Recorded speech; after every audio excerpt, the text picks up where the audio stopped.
Seorang warga di Aceh Timur terbaring lemah diserang penyakit intraabdomen atau tumor yang menyebabkan pembengkakan di bagian perut. Nurlela hanya bisa pasrah dan tidak bisa berobat ke rumah sakit dikarenakan tidak adanya biaya.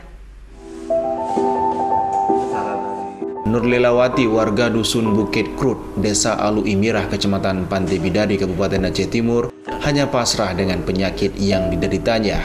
Hal ini dikarenakan tidak ada biaya untuk berobat. Sehari-hari janda satu anak ini hanya bisa berbaring sambil menahan sakit.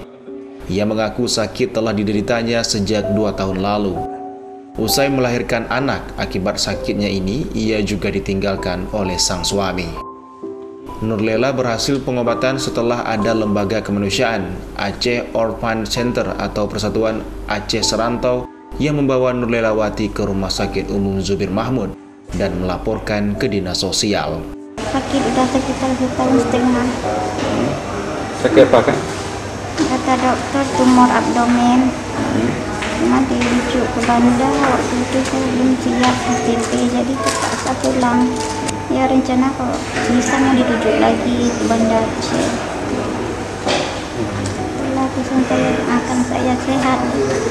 Harapan saya cuma untuk sehat, supaya sehat kembali.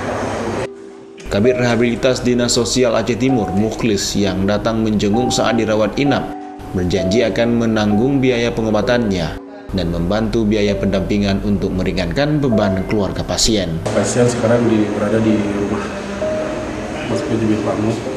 Untuk sekarang beliau ditangani oleh dokter dalam, mungkin akan diterapi.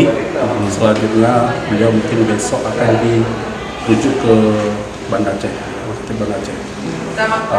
Kemudian dari Dinsos nanti mungkin akan dibantu biaya berupa perjalanan berobat. Saya hubungi TKSK akan segera diproses secepatnya. Dari Kabupaten Aceh Timur, Ismail Abda Ainus melaporkan.